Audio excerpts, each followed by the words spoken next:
안녕하세요. 홍양표 박사입니다.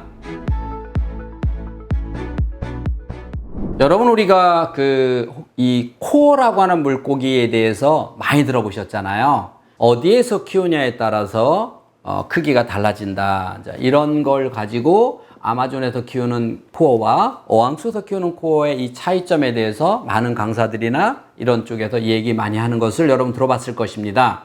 이 이야기가 이거는 그 특별한 어떤 고기나 똑같이 그런 건 아니거든요. 어떤 고기나 어항에서 크면 작고 아마존에서 크면 커지고 그런 아니라 이거는 이 고기만의 어떤 특징이 있다는 겁니다. 자, 그런데 여기서 중요한 건 뭐냐? 우리가 이 코어를 통해서 그러면 우리 아이는 정말 어떻게 키우냐에 따라서 정말 이 물고기처럼 그렇게 크다라고 했을 때 그럼 무엇이 클 수 있느냐라고 했을 때 첫째는 생각도 커야 되고 행동도 커야 되고 이렇게 우리 아이가 이 세상을 살아가면서 담력도 키워야 되고 다양한 것을 키워나가야 되는데 역시 사람도 코어처럼 어떤 환경에서 어떻게 키우냐에 따라서 아이가 점점점 커질 수 있다는 거죠. 즉 배려하는 마음이 얼만큼이냐에 따라서 밴댕이 우리가 소가지 그러잖아요. 아주 작은 이런 배려하는 아이가 있을 뿐더러 또 하나는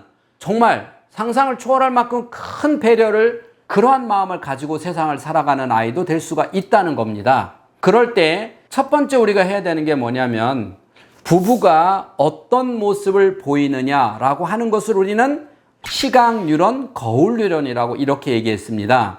저는 가장 안타까운 게 무엇이냐면 아이가 엄마 아빠의 소통하는 모습을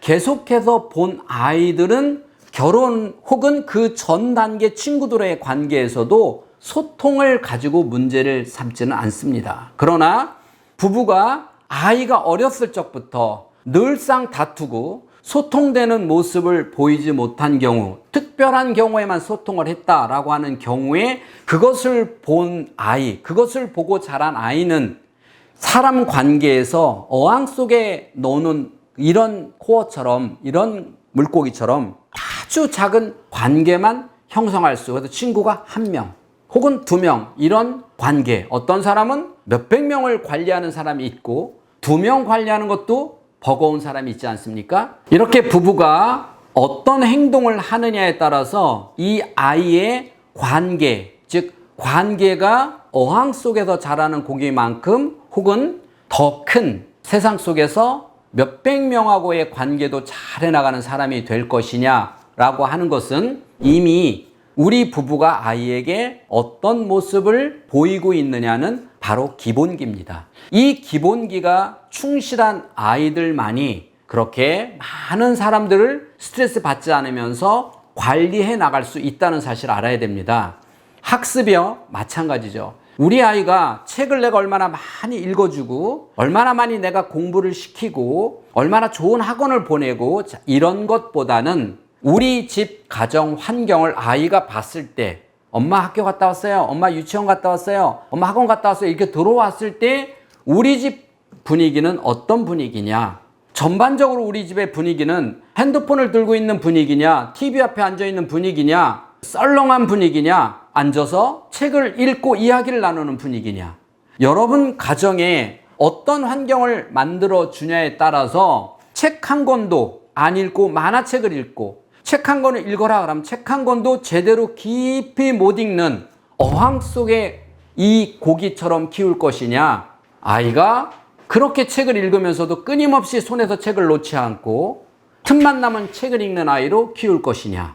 여러분, 아이들이 책만 읽는 아이로 타고났어. 저 집에는요 어쩜 이렇게 책을 잘 읽어요, 저렇게 항상 손에 책을 들고 다니네요. 그 아이는 그렇게 타고난 게 아니라는 거예요. 그 부모님이 정말 노력에 의해서 그 아이가 그렇게 만들어졌다는 거죠.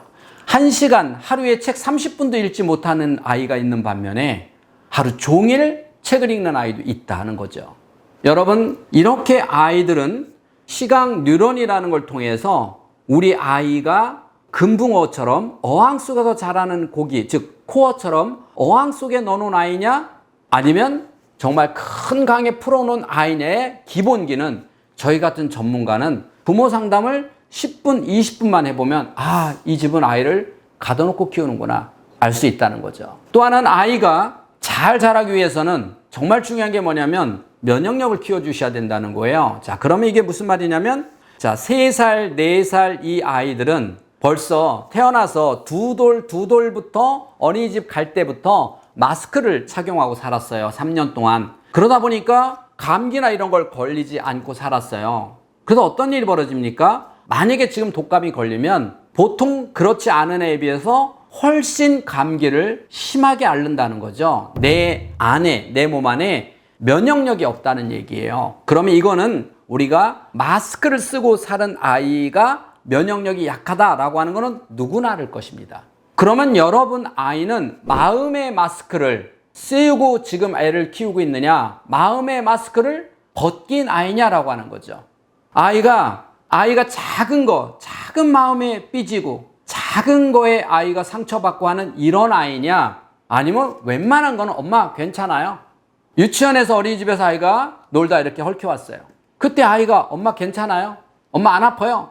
자, 이렇게 이야기할 수 있는 아이, 요만한 걸 가지고 울고불고 하는 아이, 자, 어떤 아이로 키우고 있냐는 거죠. 이러한 것들이 마음의 면역력, 이 마음의 면역력은 다쳤을 때 어떻게 대처하는가에 따라서 이 아이가 나중에 살면서, 여러분 살아보니까 마음 다칠 때가 얼마나 많아요. 차라리 이런 몸을 다치면 눈에 보이고 금방 치료가 되지만 마음이 다치면 오래 가고, 그거를 빨리 치료하지 않으면 마음에 병 생기는 거 아시죠? 그러면 우리 아이가 그렇게 어떤 게 마음에 들어왔을 때 그 작은 거를 크게 끌어안고, 이런 사람이 있어요. 제가 어떤 말을 아무 뜻 없이 했어요. 정말 아무 뜻 없이 했거든요.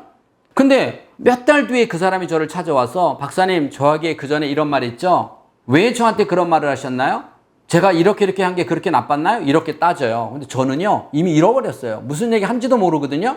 그러니까 저는 아무 뜻 없이 한 이야기를 본인은 그걸 받아서 엄청 크게 생각을 하고 있더라는 거죠. 그래서 제가 저분은 어려서부터 사람의 마음을 받아들이는 면역력을 키우지 못했구나 라는 생각을 갖게 됩니다. 여러분 아이들은 체력의 면역력도 중요하지만 마음의 면역력은 더 중요하다는 거예요. 오늘부터 아이가 마음을 다쳤을 때 위로해 주는 건 좋지만 제일 먼저 괜찮아, 너는 그 정도는 이길 수 있잖아 라고 해서 아이가 스스로 이런 정도는 괜찮은 거구나 라고 위안을 삼아서 마음의 면역력을 키워갈 수 있는 이런 아이로 키우시면 이 아이는 세상을 살면서 좀 더 행복하지 않을까 생각합니다. 지금까지 인간 수업의 홍양표 박사였습니다. 감사합니다.